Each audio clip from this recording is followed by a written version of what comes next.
أما بعد فإن خير الحديث كتاب الله وخير الهدي هدي محمد صلى الله عليه وسلم وشر الأمور محدثاتها وكل محدثة بدعة وكل بدعة ضلالة وكل ضلالة في النار. أعوذ بالله من الشيطان الرجيم. بسم الله الرحمن الرحيم.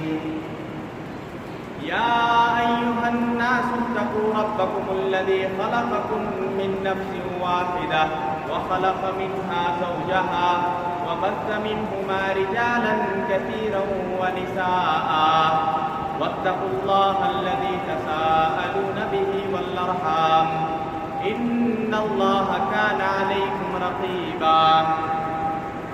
يا أيها الذين آمنوا اتقوا الله وقولوا قولا سديدا يصلح لكم أعمالكم ويغفر لكم ذنوبكم ومن يطع الله ورسوله فقد فاز فوزا عظيما. يا أيها الذين آمنوا اتقوا الله حق تقاته ولا تموتن إلا وأنتم مسلمون. وقال أعوذ بالله من الشيطان الرجيم. بسم الله الرحمن الرحيم. ظهر الفساد في البر والبحر بما كسبت أيدي الناس.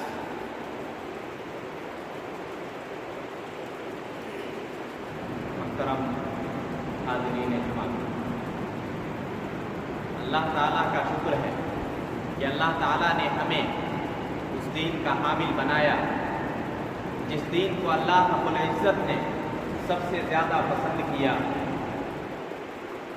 اللہ تعالیٰ نے کہا ان الدین عند اللہ الاسلام، یہ سب سے پیارا اور سب سے محبوب دین اللہ کے نزدیک دین اسلام ہے. خطبہ مسنونہ کے بعد جو میں نے آیت پڑھی اس کا پس منظر سورہ روم کی آیت ہے. اللہ تعالیٰ نے کہا ظہر الفساد فی البر والبحر بما کسبت ایدی الناس،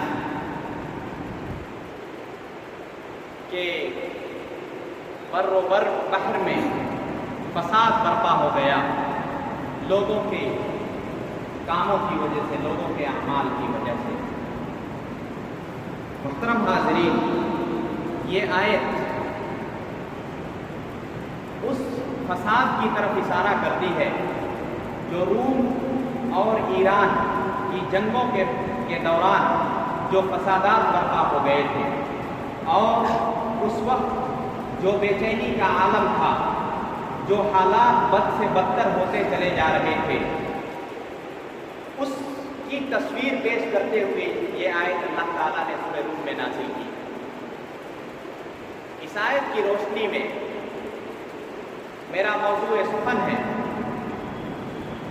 کہ موجودہ حالات میں مسلمانوں کا مطلوبہ کردار. ہندوستان ملکی سطح پر جب ہم نظر دوڑاتے ہیں تو یہ حالات جو ہم اپنی آنکھوں سے آج دیکھ رہے ہیں، یہ کچھ سالوں پہلے تک یہ حالات نہیں تھے. یہ ہندوستان جس کو گنگا جمنی تہذیب کے نام سے یاد کیا جاتا تھا، اور اس کو بر صغیر اس لیے کہا جاتا تھا کہ یہاں مختلف قومیں، مختلف زبانیں، مختلف طور طریقے، ہر چیز میں مختلف ہونے کے باوجود ایک اتفاق تھا، ایک اتحاد تھا ہندوستانی قوم کے مابین. یہ سارے اختلافات کے باوجود ان کے درمیان ایک اتحاد تھا، وہ تھا باہمی محبت، عداوت سے دوری، ایک دوسرے کو برداشت کرنے کا جذبہ. لیکن موجودہ دور اگر دیکھا جائے، اور یہ کہنا غلط نہیں ہوگا کہ یہ دور ہندوستان کے لیے ایک ٹرننگ پوائنٹ کی حیثیت رکھتا ہے. وہ اس وجہ سے کہ جو برِ صغیر یعنی ایک چھوٹی سی دنیا کہی جاتی تھی، جہاں سارے مذاہب کے ماننے والوں کو برداشت کیا جاتا تھا، وہ آج دنیا اس ہندوستان کو نفرت کے نام سے جانتی ہے۔ ہندوستان کی شبیہ آج دنیا کی نظروں میں بگڑ چکی ہے۔ آخر یہ حالات کیوں بنے؟ ہندوستان کے حالات ایسے نہیں تھے۔ ہندوستان ایک دوسرے کو برداشت کرنے کا نام تھا، ایک دوسرے کے ساتھ چلنے کا نام تھا۔ آج اس کی تصویر کیوں بدلی؟ ہمارے حالات اتنے بد سے بدتر کیوں ہوتے جا رہے ہیں؟ محترم حاضرین، ظہر الفساد فی البر والبحر بما کسبت ایدی الناس، کہ لوگوں کے اعمال کی وجہ سے حالات بدلتے ہیں۔ حالات بنانے میں سب سے اہم کردار اگر کسی چیز کا ہوتا ہے تو وہ ہمارے اعمال۔ اللہ تعالیٰ نے دوسری آیت میں کہا وَمَا أَصَابَكُم مِّن مُّصِيبَةٍ فَبِمَا كَسَبَتْ أَيْدِيكُمْ، کہ تمہارے درپیش جو بھی مسائل ہیں، تمہارے سامنے جو بھی پریشانیاں ہیں، بِمَا كَسَبَتْ أَيْدِيكُمْ، تمہارے ہاتھوں کی کمائی ہے، کیونکہ اللہ تعالیٰ نہ ظلم کرنے والا ہے اور نہ ہی اللہ ظلم کو پسند کرتا ہے۔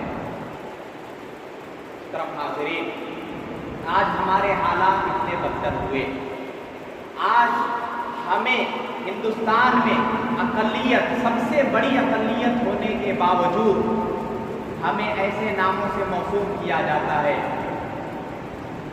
جو ہمیں کبھی پسند نہیں تھے، جو ہمارا ضمیر کبھی گوارا نہیں کر سکتا۔ آج ہندوستان میں مسلمانوں کو طرح طرح کی تکلیفیں دی جاتی ہیں، جھوٹی ایلیگیشنز لگا کے ان کو بند کر دیا جاتا ہے، گائے کے نام پہ مسلمانوں کو مار دیا جاتا ہے۔ محترم طلباء، ایسے حالات میں ہمیں اپنے اعمال کا جائزہ لینے کی ضرورت ہے کہ ہم نے آخر ایسا کیا کیا، ہم نے کیا کیا کہ اللہ تعالیٰ نے اپنی نظروں سے گرا دیا۔ اللہ تعالیٰ نے اس قوم کو جو یعنی سب سے سرفراز کیا، جب دنیا میں آئی تو ہر طرح کے فتح کرتی چلی گئی، لیکن آج مقبول کیوں ہے؟ آج مظلوم کیوں ہے؟ آج بہت سارے مسلمان ایسے ہیں جو اپنے آرام اور عیش کی زندگی میں بے خوف و خطر جی رہے ہیں، آنے والے حالات کا انہیں اندازہ تک نہیں۔ محترم طلباء، ہم نے اللہ تعالیٰ نے جو یہ بتایا ما اصابکم من مصیبت فبما کسبت ایدیکم، یعنی تمہارے اعمال اتنے بدتر ہو گئے کہ تم اس لائق نہیں رہے کہ تمہاری کچھ پناہی اللہ تعالیٰ کر سکے۔ امام حسن بصری رحمہ اللہ، ان کے پاس لوگوں کی ایک جماعت آتی ہے اور وہ کہتی ہے کہ حجاج ابن یوسف کے ظلم سے ہم تنگ آ چکے ہیں۔ حجاج ایک ظالم بادشاہ، ظالم حکمران، اس کی شکایت کرنے لوگ پہنچتے ہیں حسن بصری رحمہ اللہ کے پاس، تو ان کا جواب ہوتا ہے ما جاء الحجاج الا بذنوبنا، کہ حجاج کی آمد یہ اللہ کی طرف سے ظلم نہیں ہے، اللہ تعالیٰ نے ظلمت تم پر یہ تسلط نہیں کیا ہے، بلکہ الا بذنوبنا، کہ یہ ہمارے گناہوں کی وجہ سے یہ کرسی پر بیٹھا ہے۔ محترم حاضرین، آج ظالم حکمران ہم پر مسلط ہیں۔ آج دیکھو کشمیر سے لے کر کنیا کماری تک پورے مسلمانوں کو دیکھو، ہر ایک کے دل میں ایک خوف ہے، ایک دہشت ہے، ایک دہشت کے ساتھ جی رہا ہے۔ آخر اس کی کیا وجہ ہے؟ آخر اس کی کیا وجہ ہے؟ ایک تو سب سے پہلی وجہ جو حدیث میں اللہ کے رسول صلی اللہ علیہ وسلم نے بتائی، وہ یہ کہا کہ تمہارے اندر وہن غالب آ جائے گا، یعنی جو پہلے سنایا جاتا تھا ایک زمانہ آئے گا، ایک زمانہ ایسا آئے گا جس میں تم پر قومیں ٹوٹ پڑیں گی، اور کیسے ٹوٹ پڑیں گی؟ جیسے دسترخوان پہ کوئی بھوکا دوڑ پڑتا ہے۔ آج اگر اس چیز کا، اس حدیث کو جائزہ لیں اس معاشرے پر، تو آپ کو صاف نظر آئے گا کہ ہر کوئی اپنے منہ کو کھولے ہوئے کھڑا ہے کہ کب نکل جائے گا، عالمی سطح پر ہو یا ملکی سطح پر۔ مسلمانوں کی حیثیت کچھ بھی نہیں. ابھی ان کو کوئی اپنے نمبر شمار میں بھی نہیں رکھتا کہ یہ ہمارا مقابلہ کر سکتی ہے قوم. محترم طلبا، ایسے حالات جب پیدا ہو گئے تو ہمارا کیا رویہ ہونا چاہیے، ہمارے لیے کیا پیغام کا تقاضا کرتے ہیں، یہ حالات ہم سے کیا چاہتے ہیں. اس میں سب سے پہلی چیز ایک مسلمان کو اپنے آپ کو سچا مسلمان بنانا ہوگا. اگر یہ مسلمان حقیقی طور پر مسلمان بن جاتے ہیں، یعنی وہ مسلمان جو قرآن، حدیث اور سلف صالحین کے منہج پہ چلنے والے بن جاتے ہیں، تو پھر حالات بدلیں گے اور حالات ایسے ہوں گے جو مسلمانوں کے حق میں ہوں گے، مسلمانوں کے موافق ہوں گے. کیونکہ اللہ تعالیٰ نے کہا تلک الایام نداولها بین الناس، یعنی حالات کے بدلنے والے یہ حکمران نہیں ہے. حالات کے بدلنے والے ہماری حیثیت کو کم کرنا، اونچا کرنا، یہ ان کے بس میں نہیں ہے، حکمرانوں کے بس میں نہیں ہے، بلکہ یہ اللہ تعالیٰ کہتا ہے کہ ہم حکومت عطا کرتے ہیں اور حکومت چھین لیتے ہیں. محترم طلبا، دوسرا پیغام جو یہ حالات ہمیں دے رہے ہیں، یہ حالات وہ یہ کہ ایک ملی اتحاد، ہمارے صفوں میں کوئی دراڑ نہ ہو. یعنی مسلمانوں کے فقہی اختلافات، ہو سکتا ہے فقہی اختلافات ہمارے مابین ہو، لیکن ان اختلافات کو ہوا نہ دی جائے. ان اختلافات کو مدرسوں اور مسجدوں کی حد تک رکھ کے ہم ایک صف میں کھڑے ہوں، ہماری پکار ایک ہو، ہماری آواز ایک ہو. اگر ہم اپنے وزن کو منوانا چاہتے ہیں، ہم اپنے وجود کو منوانا چاہتے ہیں اس حکومت سے، تو ہمیں ایک ہونا ہوگا. ایک ہو جائیں تو بن سکتے ہیں خورشید مبین، ایک ہو جائیں تو بن سکتے ہیں خورشید مبین، ورنہ ان بکھرے ہوئے تاروں سے کیا بات بنے. جب تک ہمارے اچھے تعلقات بنائیں. اللہ تعالیٰ کا ارشاد ہے لا ينهاكم الله عن الذين لم يقاتلوكم ولم يخرجوكم من دياركم ان تبروهم وتقسطوا اليهم ان الله يحب المقسطين.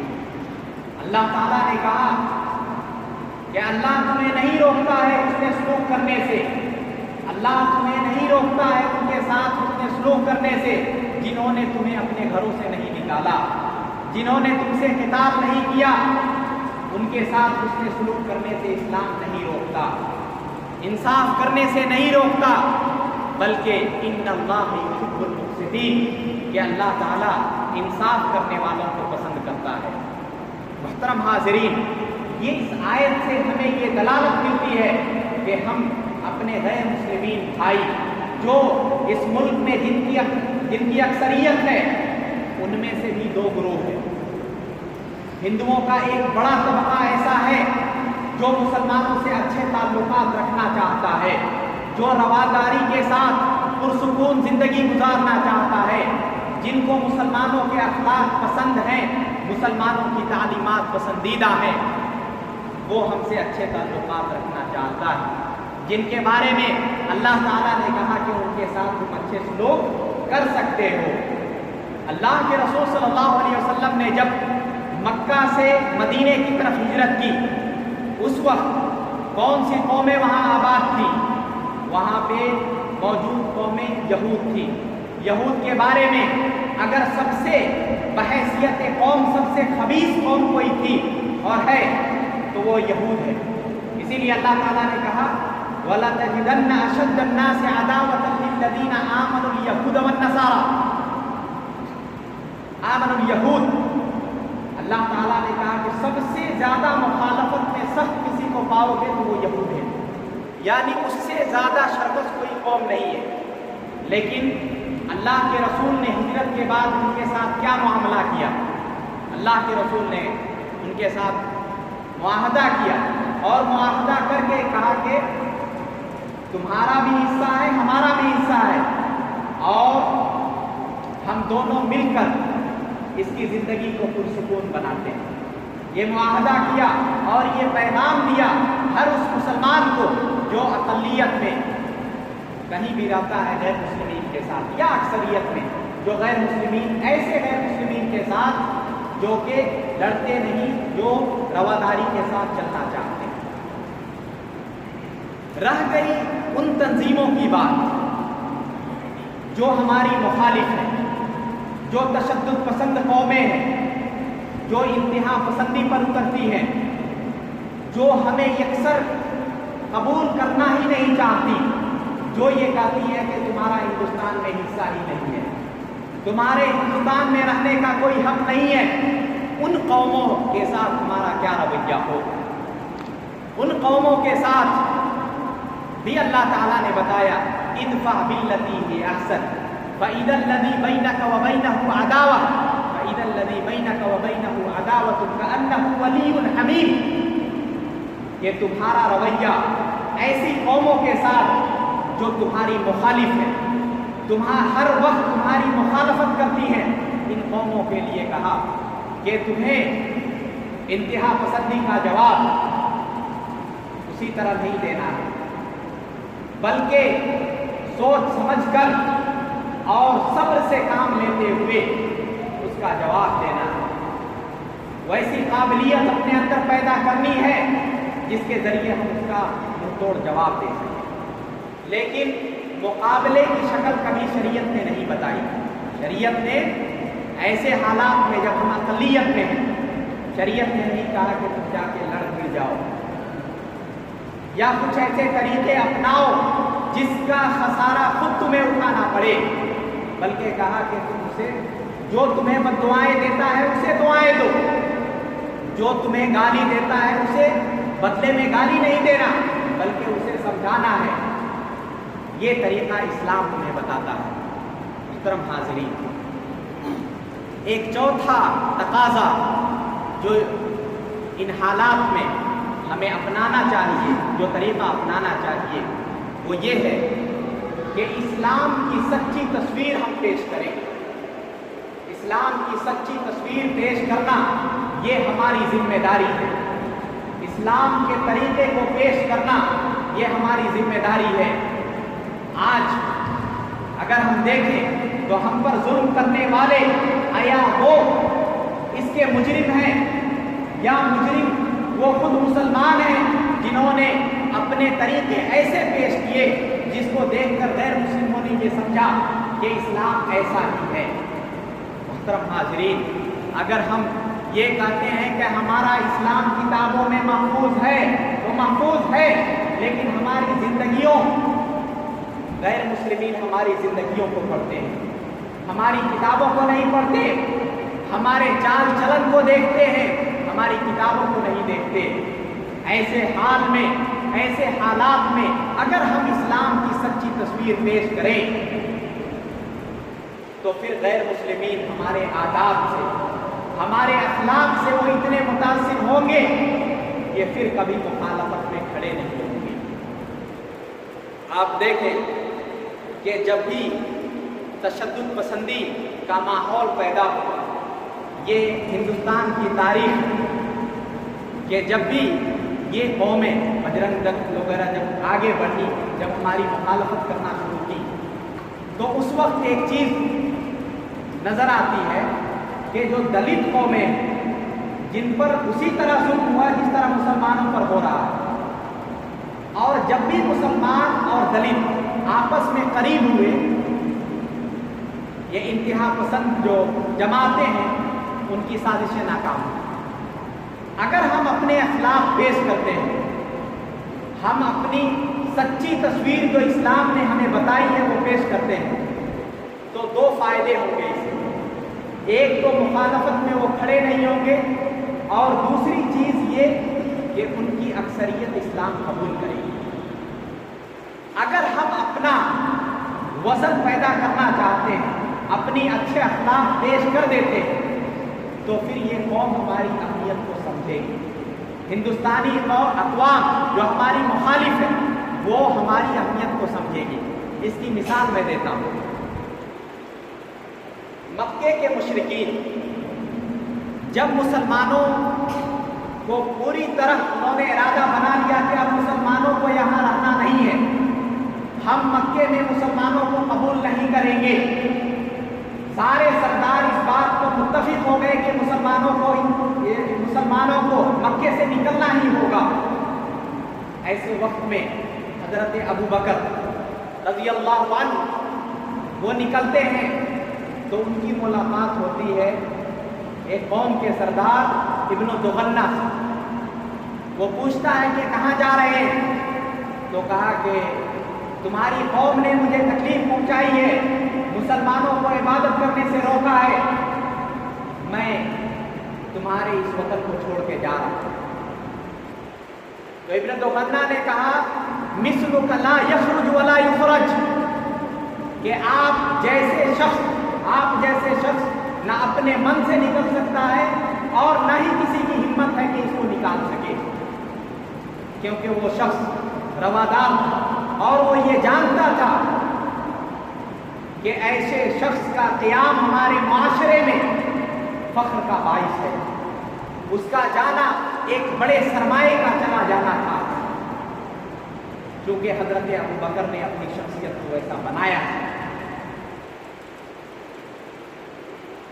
اور جو ہم اپنے اخلاق پیش کرتے ہیں اس کی مثالیں اسلام ہمیں بتاتا ہے کہ غیر مسلمین کے ساتھ زیادتی، ہم یہ یقین دلائیں غیر مسلمین کو کہ تمہاری جان، تمہارا مال، تمہاری عزت، اگر اس کا محافظ کوئی ہو سکتا ہے ایمانداری کے ساتھ تو صرف اور صرف اسلام اور مسلمان ہے۔ اس کی مثال حضرت مغیرہ بن شعبہ جب اسلام قبول کرنے آئے، اسلام قبول کرنے جا رہے تھے، اسلام سے وہ مطمئن ہو چکے تھے، ان کے دو ساتھی اور تھے جو غیر مسلم تھے۔ مغیرہ بن شعبہ اس وقت تک اسلام نہیں قبول کیے، انہوں نے قتل کیا اپنے دونوں ساتھیوں اور ان کا مال لے کر اللہ کے رسول کے پاس پہنچے، اسلام قبول کر لیا۔ اسلام قبول کرنے کے بعد کہا کہ یہ مال قبول کیجیے۔ اللہ کے رسول نے کہا کہ یہ کون سا مال؟ تو کہا کہ میرے سارا واقعہ سنایا کہ میرے دو ساتھی تھے، غیر مسلم تھے، میں نے اس کو قتل کیا اور ان کا مال میں لے کر آیا۔ تو اللہ کے رسول نے کہا کہ اما الاسلام فقبلنا منہ، کہ اسلام جو تم لائے، اسلام کو ہم نے قبول کیا، یعنی تم مسلمان تو ہو گئے، لیکن یہ مال دھوکے کا ہے، یہ مال ہم قبول نہیں کرتے۔ وہ مال کس کا تھا؟ غیر مسلم کا تھا۔ جان کس کی لی؟ غیر مسلم کی تھی، لیکن غدر، دھوکا، ایک غیر مسلم کے ساتھ بھی دھوکا کرنا اسلام یہ سکھاتا ہے کہ غیر مسلم ہو یا مسلم ہو، اس کا مال تمہارے لیے حلال نہیں ہے الا بحق۔ محترم حاضرین، اسی طرح حضرت خبیب بن عدی رضی اللہ عنہ جب ان کو قید کر لیا گیا، ان کو کل ہو کر پھانسی دی جانی تھی، اس وقت انہوں نے سوچا کہ اب تو میری پھانسی ہو جائے گی، میں مر جاؤں گا، اللہ سے ملاقات ہوگی، تو انہوں نے گھر والوں سے ایک بسترا طلب کیا جو غیر ضروری بال وغیرہ ہوں صاف کر لے، یعنی تیاری کر رہے ہیں کہ اب میں کل انتقال کر جاؤں گا، شہادت ہو جائے گی میری۔ ایک بچہ اسی گھر کا جس گھر میں ان کو قید کیا گیا تھا، بسترا ان کے ہاتھ میں تھا اور وہ بچہ لڑکتے ہوئے ان کے پاس آ گیا۔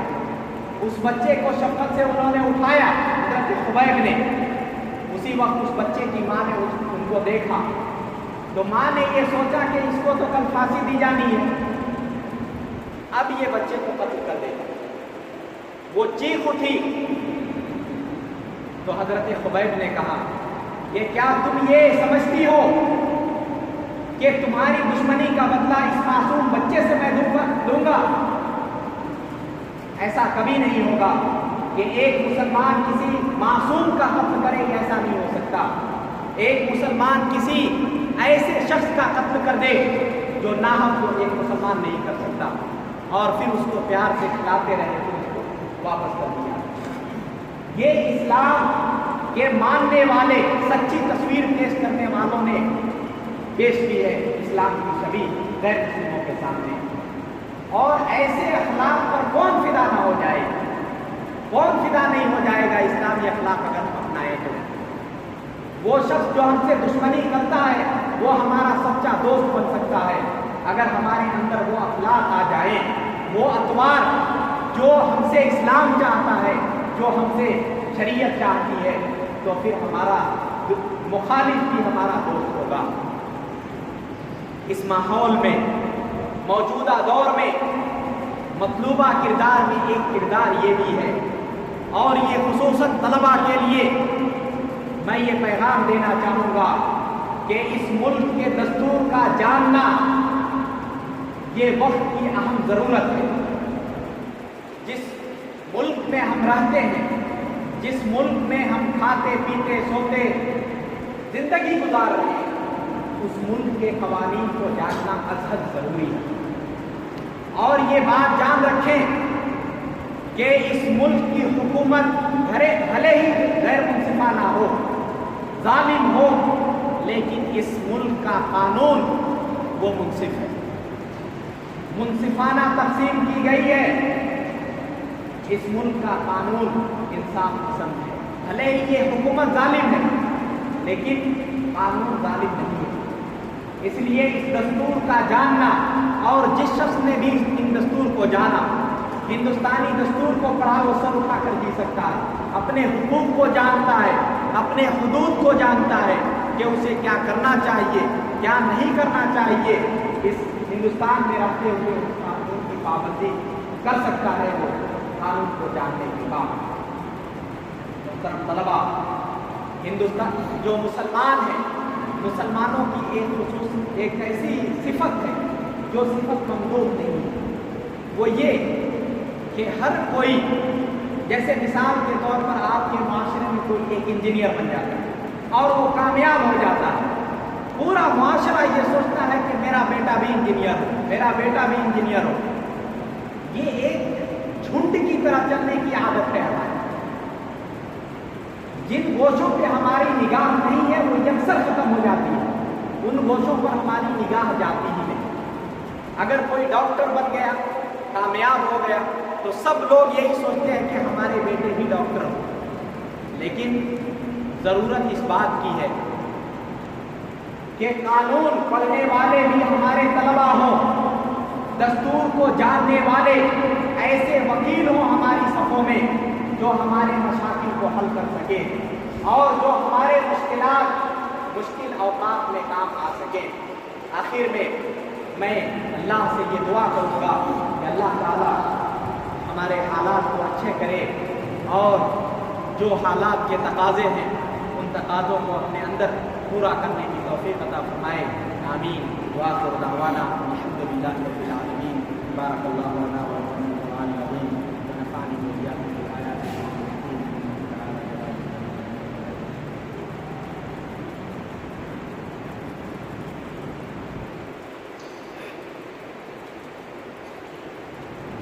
الحمد لله نحمده ونستعينه ونستغفره ونؤمن به ونتوكل عليه ونعوذ بالله من شرور انفسنا ومن سيئات اعمالنا من يهده الله فلا مضل له ومن يضلل فلا هادي له واشهد ان لا اله الا الله واشهد ان محمدا عبده ورسوله.